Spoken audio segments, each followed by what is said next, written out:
up by the end of today, I can imagine. Now, Thomas here started the petition, and Richard, who must be better on the chickadee chick, set up the Facebook page. Is that right? Yeah, that's correct. That's correct. Closer in. Well done. Is that because you're technically minded? Is it, Richard? I wouldn't think it'd be that hard. Wouldn't be that hard? Well, you'd be surprised. When you're 46, it's quite a challenge. Now, Thomas, why did you start the petition? Right in. I really just thought it was a shame for any music venue to go down the hill. You're right. Have you been to that venue? I have a couple of times. I saw Parkway Drive play with Die Artist Murder a couple of weeks ago, and that was pretty good. That's pretty good. How did you start the petition? Because I think sometimes people think that the ordinary person can't actually get up and make a bit of a difference. How did you go about it? Well, we first started with the Facebook page, and we first started to look for a website that we could start the petition on, and we just went from there then. Great. Yeah, we needed a medium to share the petition, because otherwise we weren't sure if anyone would find it. Richard, how old are you? About 19. About 19. Great. I remember 19. And what was the first concert you ever went to? Since you're here, I do like to ask the young folk. That was actually Soundwave Festival back in 2011. Back in 2011, remember that? 2011, I was still 44. And Richard, what was the first concert you ever went to? You've got a lovely answer. I'm Tom, but I went to Kiss when I was 2. Sorry, Tom, Kiss when he was 2.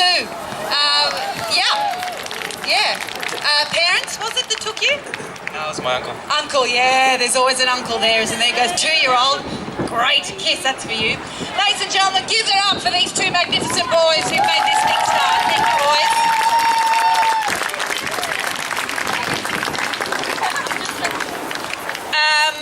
Paul, you're an Englishman, that's all right, welcome. He's been here a long time, he's been naturalised. Paul, what was the first concert you ever went to? Would have been somewhere in England. Iron Maiden. Iron Maiden. How's it work? Bless. Well, in London. You've come a long way from Iron Maiden to the National Trust. Please share it with us, from your point of view, why you think this is important. Thank you. Well, the Palace is a special place, and we have to fight for it. It's the only theatre to survive on Burke Street, once the home of entertainment in Melbourne. The new owners of the Palace, if you heard, want to destroy this place and replace it with a 5-star hotel. Well, good on you. If permitted, the hotel will join the Windsor redevelopment, which will happen next year, and the further loss of our history and heritage in the parliamentary precinct. This proposal is before the current Minister for Planning, and he's made some encouraging noises about how it's inappropriate. But we have the precedent of the Windsor Hotel development. The developers there fought the previous planning minister through the VCAT, and fought ourselves through the Supreme Court, and they prevailed, unfortunately. So we've got a real fight on our hands with this one as well.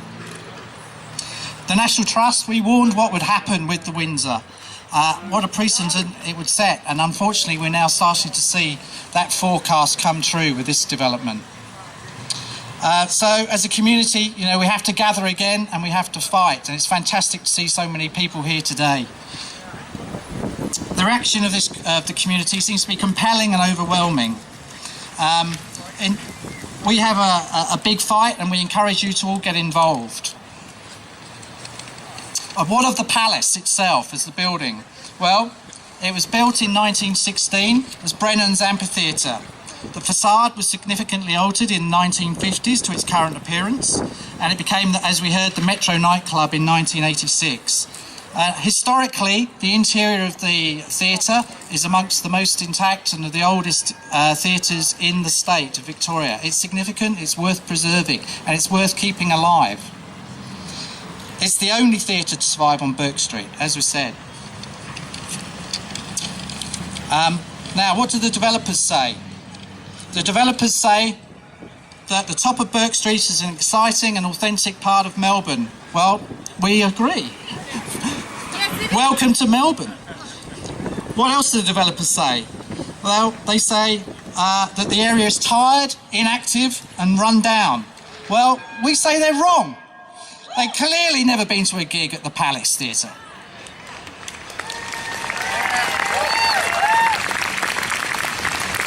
Live music is never tired. The developers say that this part of, or that part of town lacks high-quality tourism infrastructure to bind the bits together. Well, we say they're wrong about that as well. They clearly don't understand how those bits work together to make contemporary Melbourne special. The developers say that the W Hotel brand will be a coup for Victoria and their brand can connect to local influences in design and music. Well, they're wrong. They don't understand they're destroying Melbourne's music, anaesthetising Melbourne.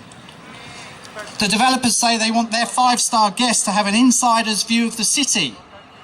Well, they're wrong about that as well, because their brand will be destroying any insiders or outsiders' experience of the city. So this is the wrong development in the wrong place at the wrong time. Hotel towers can be accommodated. They're certainly welcome in certain parts of Melbourne. But parasitic development is not welcome. Parasitic development at the expense of our special places like the Palace Theatre is unwelcome. So please, let's all work together to help save the Palace. Thank you.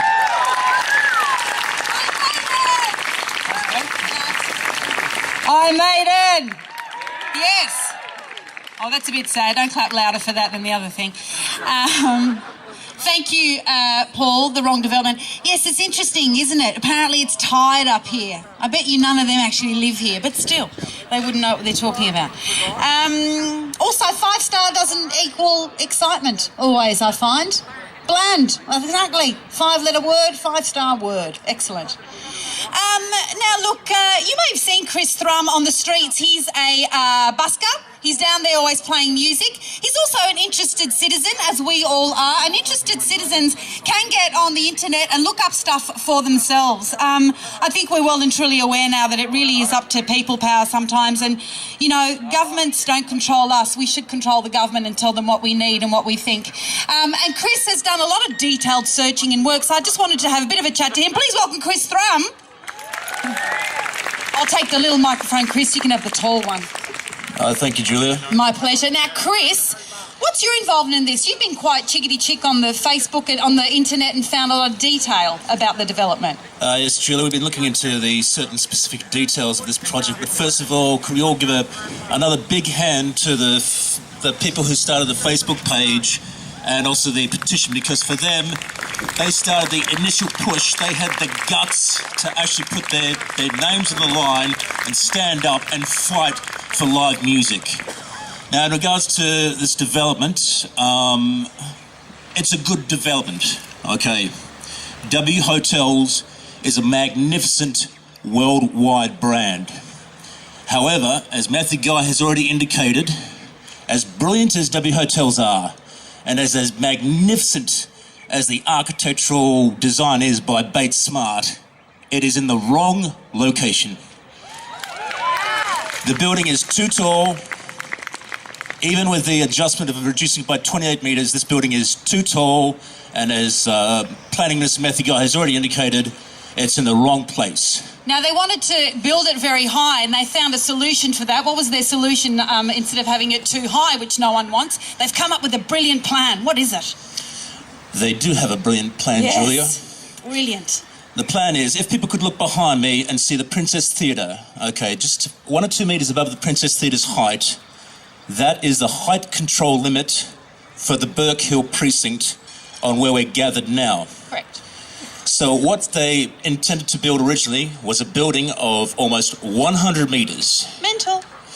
And what occurred was Melbourne City Council and their magnificent council planning team, looking at the problems with the vista of the skyscraper close to Burke Street and the height and the problem with the height control limits, gave feedback to the developers and to the magnificent architects Bandt Smart, and they indicated that it's too tall. We're concerned about this height situation. Could you please come back to us with something maybe more appropriate? Of course.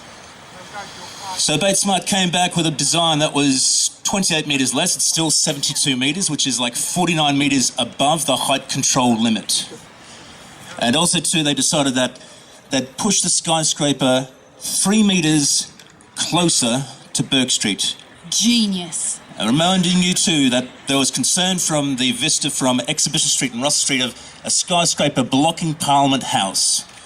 And so the solution is they respectfully address this problem. Said, okay, you have a problem with that. What we'll do is we'll just move it a few metres further that way. So basically, there's different ways they can weasel their way around it and keep trying, seeing what's out there. Where have you been looking for your stuff online? If people want to find out details and get a bit more information, what have you been looking at? I recommend people keep in touch with the Facebook page of Save the Palace Theatre. There's lots of instructive information there. They've also got a website now running, savethepalace.com. Also, I have to give credit to Melbourne Heritage Action and their magnificent Facebook page. They're really on top of what's happening there. And I commend also the National Trust for the support that they give to Melbourne Heritage Action. Now, citizens, what you can do to help save the palace is we've stopped the process was halted a while back at Melbourne Council planning level because of the height control problems. It's like a hurdle. The horse is like in the barrier. They had to take the horse out of the barrier. They put on new shoes. They put the horse, it's the same horse, put the horse back in the barrier. It still smells the same. Yes. And they will still want to run it. So what we're saying is that it's not appropriate to run this horse in old Melbourne town. So what you people can do is you can write to your state member of parliament and demand urgent legislation be passed to protect the Palace Theatre. Now, some of you may think that it's impossible for urgent legislation to be passed by state parliament. Well, the fact is that the people that represent us, that's their job. They have to listen to the people. Yes. And they do listen to the people if enough people write into the state members of parliament and the state planning minister, Matthew Guy. Now, Julia, there is a precedent in regards to urgent legislation being enacted to protect something of cultural and heritage worth. I'm talking about the Yarra River. As some of you would be aware, last month the Yarra gatekeepers agitated to have urgent legislation passed to protect the Yarra River from overdevelopment. State Parliament and the state parliamentarians listened to them, and I can tell you that they passed legislation to protect the Yarra River.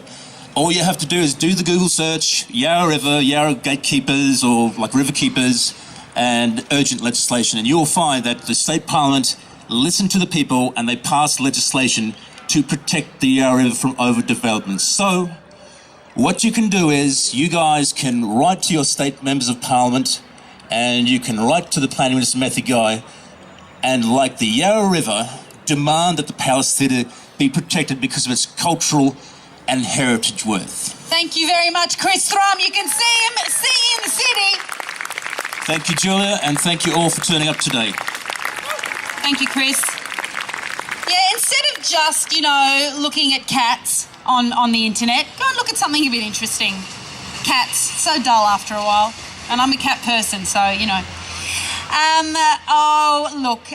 last but certainly not least, another terrific politician who's come out today and on a Saturday, on a blowy, lovely, hay fevery Saturday, to be here today and talk. Please welcome from the Greens, Adam Bandt.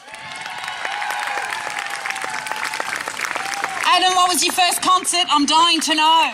It was the Models I'm Talking in V Capri. It was $6.96 at the Perth Entertainment Centre. That's correct, well done. Thank you.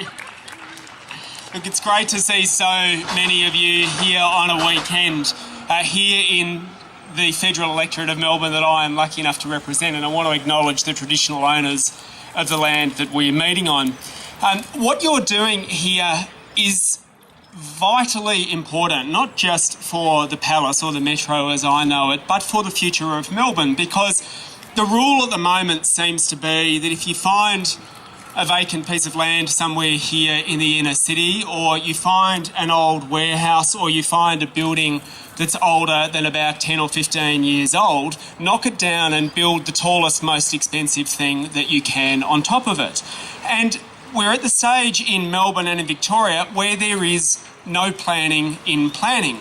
And the approach that the current state government is taking, and that Matthew Guy in particular seems to be bringing towards development like this, is something that would do Joe Bjelke-Petersen and his government in Queensland proud. Because what is happening is that we are in the process of destroying the things that bring Melbourne to people in the first place. And Tourists and visitors, when they come to Melbourne, they actually don't come to Melbourne to see five-star hotels. They come to Melbourne because of the culture. They come to Melbourne to go and see live music. They come to Melbourne so that they have somewhere to go out at night. And if we continue on the road that we're going, there will be nothing left of Melbourne's culture to draw people here in the first place. And it is critically important that we all stand united to defend Melbourne's live music scene. Because as we know in the past, Melbourne's cultural and live music scene is something that sadly is far too often under threat. Now, we've gathered, as Sue has said, in great numbers to help save the Espy. We've come here and been in our thousands, I think it was on a Friday night, at the top end of Bourke Street to fight the proposed 3 a.m. lockout when it was first proposed. We've come in tens of thousands to save live music with the Slam rallies, and I am absolutely confident that we can do it again to save the Palace and the Metro. Now, as someone who first went there when it was the Metro in the 90s and went there on a nightclub night, I didn't spend too much time looking up. That wasn't what I was interested in at that time. But having gone back there and seen bands, and remembering going and seeing Groove Armada there, probably back in about 2003 or something like that, and seeing others there since, when you are inside, you realise what a wonderful place it is. And when you turn around from facing the stage and look around at this beautiful building, it is a crime that it is not already heritage protected under state and federal laws. And there are moves afoot to give this great building and this great cultural centre the protection it deserves. And that's part of the reason that the developers are rushing to get their horse back to the starting gate as quickly as they possibly can. The Melbourne City Council has said that from the start of July next year, it's beginning a thorough heritage review of this whole area, the Bourke Hill precinct. And we know that next week as well, thanks to the Greens councillors on Melbourne City Council, we're having the first meeting of the Live Music Committee of Melbourne City Council, which is going to develop a strategy to make sure that we have some protections in place here in Melbourne so that we don't have to keep fighting these battles. And there are people who have begun the process of saying that the inside of the building needs to be heritage recognised and heritage protected. Now, all of this is in train and will be the review for the heritage area for this whole little bit of Bourke Street, the top of Bourke Street, will be commenced next year. What we all need to do is to make absolutely sure that nothing happens with this project until that review is completed, because what I am absolutely confident that that review will find is that this area of Melbourne, far from being tired and ignored, is a vital cultural hub that needs to be preserved. And it is going to be up to us in levels of Parliament and Council to do what we can, but really it's going to be in large part up to you. The way that we stopped the lockout before was, yes, by working in Parliament and councils, but also by taking to the streets. Because I know that many people would rather be sitting down watching a band or going to a nightclub, and that's their preferred way of spending their time. But this is important because if you don't also add to that coming out and showing that there is a whole layer of people in Melbourne who want to preserve what it is that makes Melbourne special, they'll get away with it. And so I want to thank the people who set up the Facebook page and thank the people who organised today, because this isn't the end, this is just the start. And if you really want to save the Palace and save the Metro, and you really want to make sure that this top bit of Melbourne is a place not overrun by developments that no one wants to see, but remains a vital beating heart of Melbourne, then we're going to need you and your friends over the coming months to come out in bigger and bigger numbers so that the people who are sitting in Parliament who in top end of Spring Street who will ultimately make the decision realise that life in Melbourne doesn't just stop at 5 o'clock at night when they go home and when Parliament rises, but there's something happening here on most evenings, every day of the year, that makes this the kind of place that people want to come from all over the world to visit. And it's going to be up to every one of us and every one of you to make sure we save it. I'll see you at the next rally. Adam Bandt, with Thomas and Richard behind, flanking, holding up signs, using their arm muscles in a way that the internet just doesn't do. It's not like chickadee chick, is it? There. Oh, they're gone. Yeah, because you had to hold it, you know, like the gym a bit. Yeah. Anyway. Yeah, it's interesting that Bjelke Peterson reference. When Rockwiz has toured a couple of times nationally, it's been wonderful. We go to cities all around the country and perform the show live. And the first time we stayed in Brisbane, we stayed where Festival Hall used to be. So this amazing music venue with all this history was knocked down, and instead there are some apartments there now, and all there is this little plaque saying it was here. And it's a devastating thing to see, and that's what that's become. So let's not have that same thing happen here at the Palace. Richard and Thomas had the great idea of putting it all together and getting the Facebook started and the petition and working as a team. And I like a team, it's important. There's no I in team, but there is a me. But a little committee also got together to actually make this happen, get PAs happening, get a stage happening, get sound happening and all of that.